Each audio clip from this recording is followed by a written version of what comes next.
So let's start about the sampling only.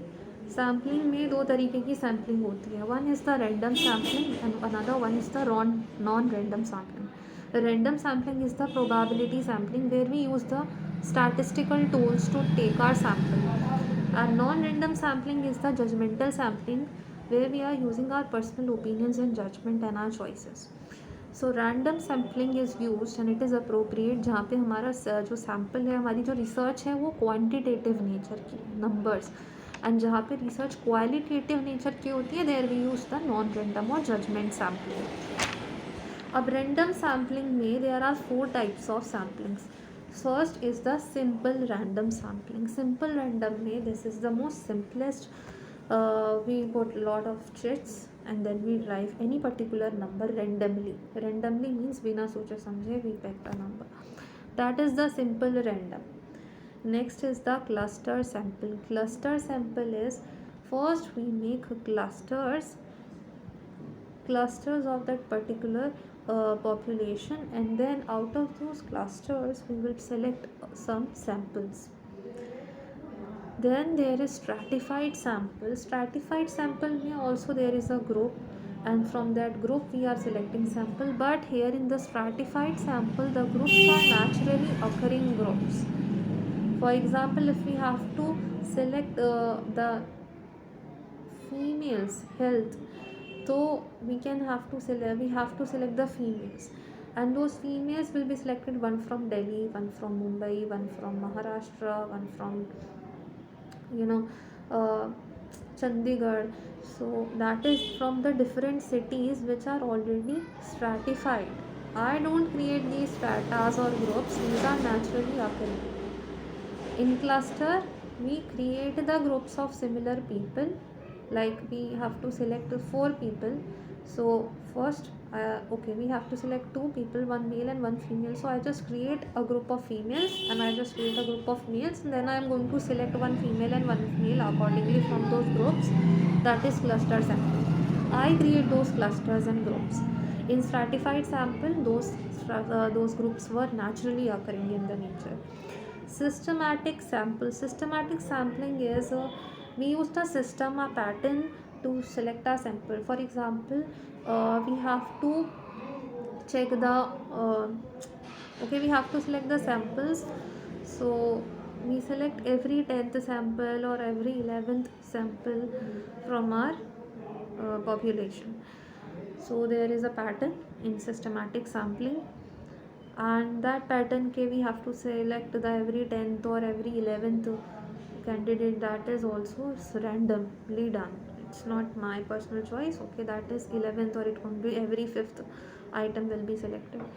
Non-random or judgment sampling, we have the first kind is convenience sampling. Convenience is कि अपनी convenience, अपनी सहूलियत के हिसाब से हम सैम्पल्स सेलेक्ट कर रहे हैं. जैसे कि मूवी का रिव्यू लेना था, तो रिपोर्टर क्या करते हैं कि वहीं पर इंस्टेड ऑफ विजिटिंग घर घर they will approach the cinemas theatres and they will ask the people from outside the cinema कि how was the movie. So that is convenience sampling, that at the convenience we take our sample. Second is judgmental. Judgmental is the purposive, like if I have to select the sample, whatever is my judgment I will select and I will talk to that particular candidate. Then that is a quota sampling. Quota sampling is we have to select the sample from the quotas. Now quotas are created like Indian population में mails and females का एक ratio setup करना है, 1 female and 1 male. So how will you go and select them? That is from the quota system जो follow होता है कि there are vacancies, तो one will be from OBC, one will be from general and one from SC ST. So that is the quota sampling. And snowball sampling, snowball is what is snowball sampling. नाम से ही snowball sampling याद हो जाएगा कि snowball क्या होता है. जैसे जैसे वो नीचे आता है ना स्नोबॉल ऊपर से, वो पूरा उसका साइज़ बढ़ता जाता है जैसे जैसे, क्योंकि वो लपेटता जाता है स्नो को. तो स्नोबॉल में क्या होता है कि हम सबसे पहले एक पर्सन से हमने कनेक्ट किया, फिर वो पर्सन हमको किसी दूसरे पर्सन से कनेक्ट करवाता है, फिर वो दोनों पर्सन आगे किसी और पर्सन से कनेक्ट करवाते हैं जो चेन सिस्टम होता है ना एक तरह से, वो स्नोबॉल सैम्पलिंग में आता है। तो यहाँ पे सैम्पल्स एक चेन सिस्टम फॉलो करके निकलते हैं, जैसे कि मूवी में था ना कि एक 3 लोगों की मदद करो एंड आगे फर्दर उनसे कहो वो आगे अगले 3 की मदद करें। So that system is the snowball sampling and it is a part of your non random sampling, that is the judgemental sampling. So ये पता होना चाहिए कि रैंडम सैम्पलिंग में और नॉन रैंडम सैम्पलिंग में कौन कौन सी टेक्निक्स आती हैं और कौन सी टेक्निक किस में आती है। Like quota sampling is part of your non random judgement, snowball is part of non random judgement sampling. इसके बाद what we have is the different errors in our research. So incorrect conclusion about hypothesis after testing may result in the errors, कि whatever conclusion we get we are not able to just explain the same in our reports, तो उससे क्या होता है errors आते हैं हमारे research में. So there are type 1 and type 2 errors and the most serious one is the type 1 error. So what is these errors are, I'll give you a chart of this basically. So the type 1 error will be that your hypothesis was true and it was being rejected even after it is true. So this will result in false conveyance of your information. The reports will be not that valid. So this is your type 1 error and this is the most serious one error because मासूम को सज़ा होना is, एक गुनहगार बचा लो but मासूम को सज़ा करना is not correct. So this is the most serious kind of error where your hypothesis was true and still it was rejected. Another error will be your hypothesis was false and it was rejected. Is there any error in this? No, the hypothesis was absolutely false and it was being rejected. So ये सही होगा. Hypothesis is true and it was accepted. So this is correct. कोई गलती नहीं है, hypothesis सही था और उसको एक्सेप्ट कर लिया गया, तो इसमें एरर कहाँ है. और हाइपोथेसिस जो था वो एक्चुअल में गलत था बट हमने उसको एक्सेप्ट कर लिया है, वी एक्सेप्टेड द सेम. तो अगर गलत चीज़ को मतलब ये वही हो गया कि गुनहगार को हमने रिलीज़ कर दिया, छोड़ दिया, फ्री कर दिया. सो this is the type 2 error. Again I am saying कि टाइप 1 टाइप 2 एरर में जो सीरियस वाला है वो टाइप 1 एरर है, क्योंकि यहाँ पे चीज़ सही होने के बावजूद एक्सेप्ट नहीं होती है. हाइपोथेसिस सही था बट वो रिजेक्ट हो गया. So that is the type 1 error. Okay, then what we have is the types of research design. It is the most interesting research topic. So we have first of all qualitative research. So first one is the anthropology. Anthropology का मतलब होता है when we study the group based on their cultures and caste, उसको बोलते हैं anthropology. Anthro is related with the humans का study. Those study of those human groups based on their culture and caste.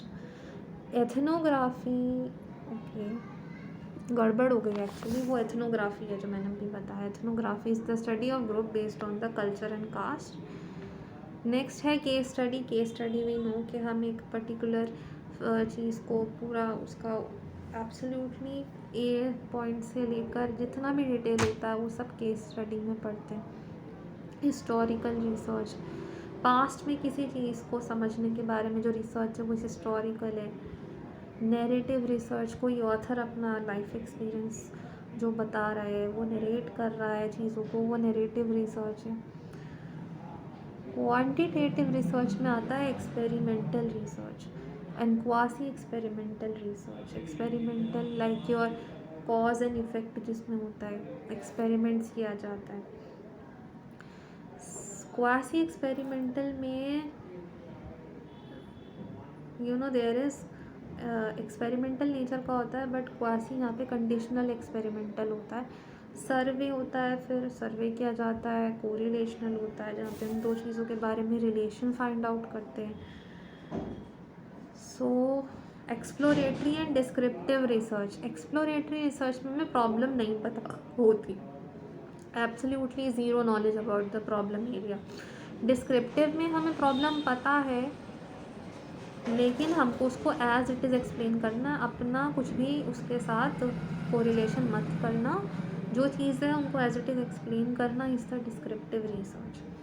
Flexible कौन होता है इसमें से? Exploratory ज़्यादा फ्लेक्सिबल होता है, क्योंकि वहाँ पे हमको चीज़ें पता नहीं होती, तो जो भी हमको समझ में आता है हम वैसे करते हैं, फ्लेक्सिबिलिटी होती है। डिस्क्रिप्टिव में हम अपना दिमाग यूज़ नहीं करना, जैसे बोल दिया है वैसी चीज़ों को कंडक्ट करना है, तो वहाँ पे रिजिडनेस आ जाती है। नॉन प्रोबेबिलिटी या जजमेंट यूज़ होता है एक्सप्लोरेटरी में, और जहाँ पे चीज़ें फिक्स्ड हैं वहाँ पर क्या होगा? प्रोबेबिलिटी या रैंडम सैम्पलिंग चूज़ होगा। तो डिस्क्रिप्टिव में प्रोबेबिलिटी या रैंडम सैम्पलिंग यूज़ होता है, और एक्सप्लोरेटरी में नॉन प्रोबेबिलिटी या जजमेंट सैम्पलिंग यूज़ होता है। Population constitution, then identification of population, then sample select करना, how to contact the sample, and finally interview. How ethical issue will be taken care of. ठीक है। Hypothesis testing कैसे होता है? हमने जो हाइपोथेसिस बनाया उसको टेस्ट करना पड़ता है। उसमें हमारे इस टॉपिक में हमारा आता है level of significance and power of test. Level of significance आता है कि इसके बियॉन्ड हमारी वैल्यूज़ नहीं जानी चाहिए, मतलब इतना एक एरर होगा। देखो, कोई भी एक्सपेरिमेंट हो रहा है उसमें गड़बड़ होने के चांसेस होते हैं, ऐसा नहीं है वो 100% सही होगा। तो वो लेवल ऑफ सिग्निफिकेंस कितना होगा कि यहाँ तक अगर एरर हो रहा है तो छोटा मोटा एरर है, उसको हम इग्नोर करेंगे, तो वो होता है लेवल ऑफ सिग्निफिकेंस। जिस लेवल तक हमारी चीज़ें जो एरर्स हैं वो एक्सेप्टेबल होते हैं। पावर ऑफ टेस्ट हमको बताता है कि कॉन्फिडेंस लेवल क्या है हमारी रिसर्च का। If I am saying it is 95%, इसका मतलब जो भी हमने रिसर्च करी है और हम जिस पे कॉन्क्लूजन जो दे रहे हैं वो 95% केस में वो सही बैठेंगी। बाकी 5% क्या है? लेवल ऑफ सिग्निफिकेंस, तो उसमें गड़बड़ होने के चांसेस हैं 5%। ठीक है। तो कॉन्फिडेंस लेवल क्या आता है? 1 - बीटा करके। बीटा क्या होता है? सिग्निफिकेंस लेवल, जो गड़बड़ होने का चांसेस होता है। तो कॉन्फिडेंस लेवल हमेशा 1 - बीटा या 1 - अल्फ़ा करके हमको मिलता है। अल्फ़ा बीटा क्या था? सिग्निफिकेंस लेवल थे। Problem of occurrence of event is plot on the graph is called normal distribution. Probability of occurrence of event, जो भी कोई हम इवेंट ले रहे हैं उसकी प्रोबेबिलिटी जो होती है किसी भी चीज़ के होने की, उसको हम एक ग्राफ पे प्लॉट करेंगे। So we will get the normal distribution curve. Normal distribution curve is a bell shape curve. This is symmetric. Symmetric means जो चीज़ इधर शो हो रही है ग्राफ के वही RHS राइट हैंड साइड पर शो हो रही है। यूनिमोडल मतलब जब ऐसे ऐसे कर्व होगा बेल शेप, तो उसका हाईएस्ट वैल्यू कहाँ होगा? पीक पर होगा। इधर कुछ वैल्यूज़ फॉल करेंगी और इधर कुछ वैल्यूज़, तो पीक पे उसका मोड एक ही मोड होगा, मतलब unimodal is one mode. Mean median mode तीनों इक्वल होते हैं in normal distribution. Asymptotic tail, asymptotic tail का मतलब होता है जो उसकी जैसे कर्व है, so this is a curve. ये जो टेल्स है ना, ये कभी भी एक्स एक्सिस को टच नहीं करेंगे, they just go like this.